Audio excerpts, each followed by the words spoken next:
Good evening and welcome. It is time once again for CU Immigration here on WRFU LP Urbana 104.5. I will be your host for this evening. My name is Mr. Garza, and I am here to let you know that WRFU is an open forum for the Urbana-Champaign community. Views expressed are those of the speakers and are not intended to represent WRFU or UCIMC, or, as we like to say on the televised version of this show, UPTV. These views are our own, and by our in this instance I mean myself and perhaps anyone whose work I'm reading whose opinion might leak through in some way from that work. In any event, as you can see, I'm broadcasting to you from an undisclosed location. I'm doing my best to stay out of the studio, the radio studio, so that I'm not sharing any germs with anybody. And so I'm doing this from home, from one of my many rooms in my house. Anyway, so I am here, and this or in another room is where you will see me for the near future. And this is where I'm broadcasting from, so I apologize for a lack of proper background and lighting and all that sort of thing. In any event, as you might imagine, speaking of pandemics, this episode will be about immigration and in a time of pandemic. And there are any number of stories to choose from. I will just share some of the ones that I selected that I thought would be the most interesting and useful for you right now. So the first one is entitled 13 Changes to the U.S. Immigration System During the Coronavirus Pandemic. As the United States responds to the coronavirus pandemic, the Trump administration has made sweeping changes to the country's immigration apparatus, altering daily operations and disrupting the lives of thousands. In a little over a week, there have been more than a dozen changes, ranging from postponing immigration hearings to pausing deportation flights to certain countries and suspending refugee admissions. The tweaks to the system are being made incrementally, though rapidly, as the pandemic spreads across the country. Against the backdrop of the outbreak, the Trump administration is also trying to move forward with some of its most restrictionist policies that have struggled to be put into practice, including blocking entry to asylum seekers. Citing the unscreened and unvetted people who come to the U.S. across the southern border, President Donald Trump said Friday that the border would be sealed off mostly and even beyond, but mostly during this global pandemic. So here are some of the changes that have been made. So the U.S. and Mexico limit cross-border travel. On March 20th, the U.S. and Mexico announced they're limiting non-essential travel across their shared border to curb movement during the pandemic.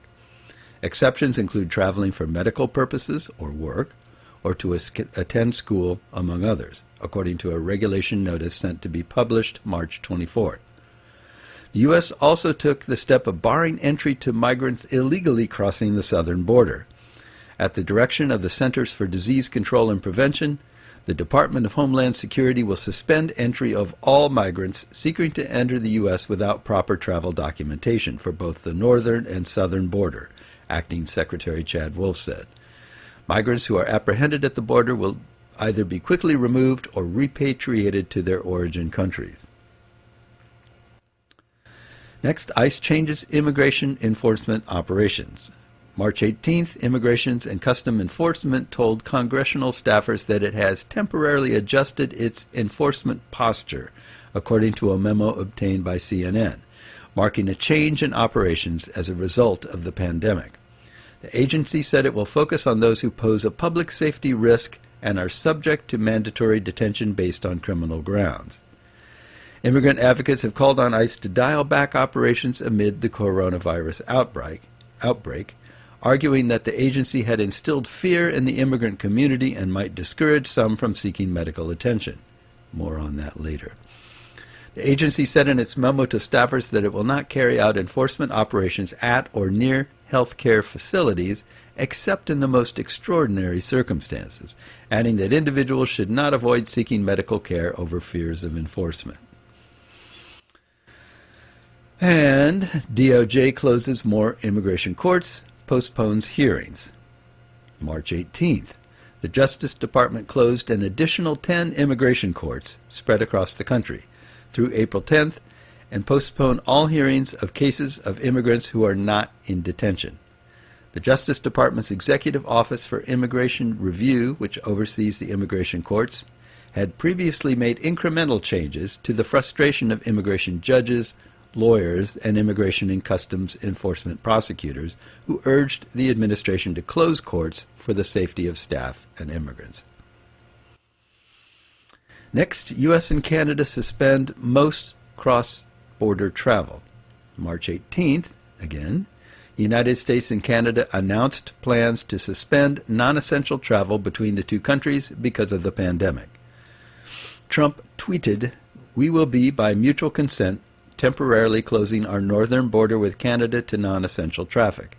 Trade will not be affected. Details to follow." Refugee admissions paused. Again, March 18th, the United States paused refugee admissions. The move comes after the International Organization for Migration, which is in charge of booking refugees' travel, and the UN Refugee Agency announced a suspension of resettlement travel. The agency shared concerns in a statement this week saying international travel could increase the exposure of refugees to the virus. The pause is expected to be in place from March 19th through April 6th.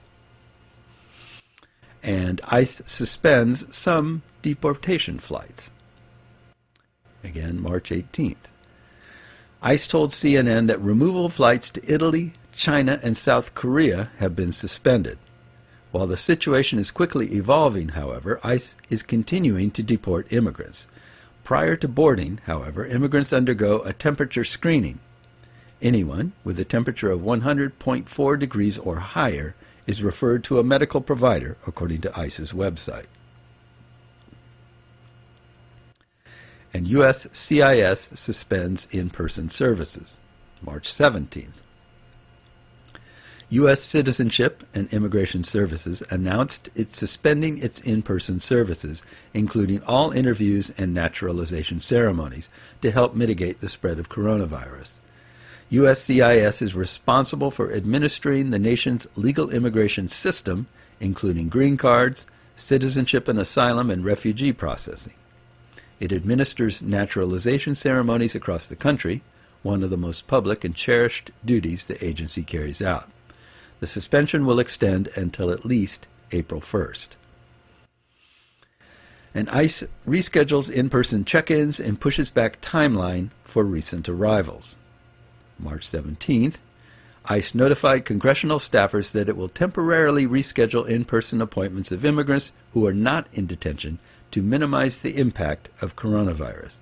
The agency will also allow those recently released from the southern border to check in at 60 days instead of 30 days. And Guatemala says it's suspending asylum agreement with the U.S. March 17th, an asylum agreement between the United States and Guatemala was suspended out of caution over the coronavirus, Guatemala's government announced, a setback for the Trump administration, which has increasingly relied on its accord with the country to curb asylum. The move came a day after Alejandro Giammattei, president of Guatemala, said the country was closing its borders in an attempt to prevent the virus's spread. And there's more. U.S. extends travel restrictions to the UK and Ireland. March 16th. Americans, legal permanent residents, and their immediate families returning from Ireland and the United Kingdom began to be funneled into 13 select U.S. airports, where they went through an enhanced screening, according to the Department of Homeland Security. The two countries had been initially excluded from travel restrictions related to coronavirus. And ICE announces a temporary end to social visitation at detention facilities. March 13th. ICE said it ceased social visitation in all of its detention facilities. The agency had previously announced that it had put protocols in place in accordance with guidance from the Centers for Disease Control and Prevention to protect staff and detainees. And U.S. implements Europe travel restrictions. March 13th, the Trump administration added more countries to its list of travel restrictions to curb the spread of the coronavirus. Earlier this year, the administration had restricted travel from China and Iran. Most foreign nationals who were in Europe's Schengen area, 26 countries stretching from Iceland to Greece, in the past 14 days are barred from entering the U.S. American citizens, green card holders, and immediate family members are exempt from the travel ban, but will face additional health screening and restrictions when they arrive. The restrictions led to prolonged wait times at select airports, with passengers squeezed together and waiting to get through U.S. customs after returning from overseas. And finally, migrant children no longer placed in Washington State and California. On March 10th, the Office of Refugee Resettlement, the federal agency tasked with the care of migrant children, temporarily stopped placing kids who arrive in the U.S. without parents or guardians in shelters in California and Washington State, unless in limited circumstances. The Health and Human Services Department funds a network of more than 100 facilities where migrant children are cared for until they're released to sponsors in the United States.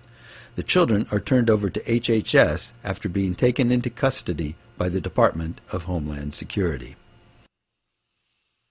So those are some of the changes as of the date of that article that have taken place. And there are a lot of things. A lot of them look like they were taken directly off the wish list of the Trump administration, and some were obviously very practical, and some were a little combination of both. So we'll see how those things play out into the future. Our next article is entitled Immigration Policy Impedes Efforts to Thwart COVID-19. And this is kind of in reference to the above article, although it is not about that article, but it's in reference to some of those activities. And it reads as follows. Business as usual in the immigration arena almost automatically casts vulnerable persons into conditions that would have appalled health workers a century ago and should alarm policymakers as well as health professionals today. The Department of Homeland Security's Inspector General has found detention facilities dangerously overcrowded and lacking adequate hygiene and medical attention. On January 29th, Doctors Without Borders reported, quote, just steps from the U.S. border in Matamoros, there are thousands of asylum seekers now living in makeshift camps with limited access to shelter or basic health care, end quote. However unintended, the system is a jumble of recipes for contagion. Undocumented immigrants in the United States get inadequate or no health care. Many fear to report the illness. Many are likely to fear to cooperate in contact tracing lest they bring family members and friends to the attention of immigration authorities. Intensified incarceration, despite alternatives, and management failure have resulted in confinement in substandard federal facilities, private facilities, and municipal rent-a-jails. We have dense concentrations of persons and confusion over and direct or indirect exposures. These put at risk those who run the system, those who work in or alongside it, those who get caught up in it, and the general public as well. Foreign visitors, students, and special hires lawfully in the United States are not exempt from enforcement or disease. Many are unaware that their visas die, if not especially extended, when their schools or workplaces are closed, even temporarily. There is concern in the immigration law community that individuals here on non-immigrant visas for employment or study could be subject to removal if the situation anticipated in their visas are interrupted, even for health reasons. Federal policymakers should consider whether harsh, arbitrary enforcement in non-egregious immigration cases is worth the cost. This is less quantitative than a qualitative task. The scale is obvious. Persons with U.S. immigration law vulnerabilities number in the millions, and individuals directly involved with enforcement numbers in the several thousands. Migrants, visitors, federal officers, contractors, private and public detention personnel, and local police.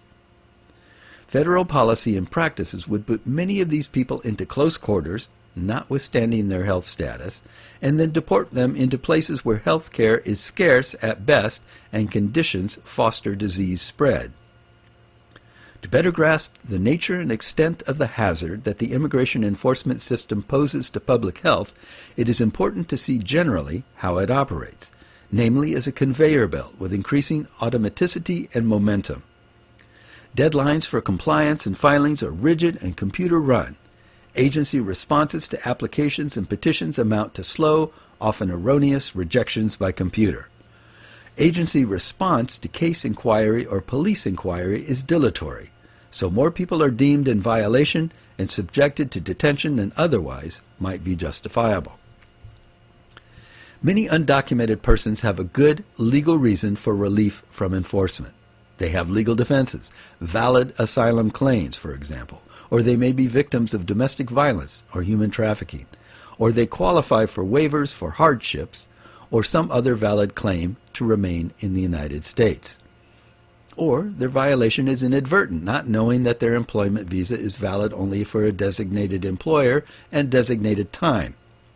But many are subject to arbitrary arrest, detention, and removal. Undocumented migrants with no more offenses than minor traffic violations may be detained. Until now, public health concerns have not entered the picture except in scandals. For example, the caged babies and refusal of necessary hygienic supplies. The government's price of detention bonds has increased so dramatically as to make bonding out all but impossible. Persons who are scheduled to report in are unable to get timely recalendering information from enforcement agencies or the Justice Department's immigration courts, so their default position must be to show up lest they lose their immigration defense. The National Association of Immigration Judges has asked its employer, the Justice Department's Executive Office for Immigration Review, for guidance and resources on how to deal with COVID-19, and as of March 9th had received almost none. See our previous article for an update on that. Finally, at near midnight on March 17th, we're going to get there, 2020, after unprecedented outreach by the NAIJ and the Union of ICE Trial Attorneys, along with the American Immigration Lawyers Association, the courts were closed for all non-detained cases, but detained cases continue, needlessly endangering far too many. The law provides a bit of prosecutorial discretion for non-egregious cases, but current policy and practices actively discourage or, with recent Attorney General actions, effectively forbid it. U.S. citizens have been removed from the United States. Born in the East L.A. is real and unfunny. An international law college, now in immigration enforcement at Maine Justices, urges litigation, but litigation is expensive and slow, and our clinic clients are poor, although that many have meritorious cases. Sorry, that's very strangely written. Albeit that many have meritorious cases, maybe that's better. Anyway, Immigration and Customs Enforcement, ICE policy, dated September 25, 2018, regards as among sensitive facilities medical treatment and healthcare facilities such as hospitals, doctors' offices, accredited health clinics, and emergent or urgent care facilities, in which arrests ordinarily or indiscriminately will not take place. That's not a blanket assurance. On March 15th, ICE posted, ICE does not conduct enforcement operations at medical facilities except under extraordinary circumstances. An easily enforced, clear policy of confidentiality for seeking health care and for contact tracing is essential. Contact tracing. I'm sorry, there's a typo there. Contact tracing. But the privacy rule under the Health Insurance Portability and Accountability Act leaves the door open to law enforcement, and confidentiality of information in contact tracing cannot be assured. Immigration communities are understandably wary. Border control for the possible communicative disease is easier to justify, not by country of origin, but by the individual's health status. Yet it leaves open the question of how to prevent the spread of disease from someone who is shedding virus on either side of a port of entry or secured airport area. That will take diplomacy as well as regulatory foresight and forbearance. The upshot is not that migrants are a vector, but that the continuing enhanced enforcement activities of the Department of Homeland Security and Department of Justice are a propellant. U.S. immigration law and its enforcement are intended in part to protect public health, not to thwart public health measures within the United States or worsen the spread of disease abroad. But the U.S. immigration system, as currently targeted and operated, poses substantial obstacles, not opticals, poses substantial obstacles to effective public health measures, now notably against COVID-19, both here and abroad. And related to that, I just read something here that says the ICE has just put out a request for 45,000 respirator surgical masks. It's for their enforcement and removal deportation officers. ICE has requirements for 45,000 N95 particulate respirators, surgical masks to be delivered to all 26 ERO, enforcement and removal, field offices. Of course, these are the very masks that our healthcare providers are in desperate need of right now. And if there's anybody that doesn't need to be out there using up masks, it's ICE when other people need them more.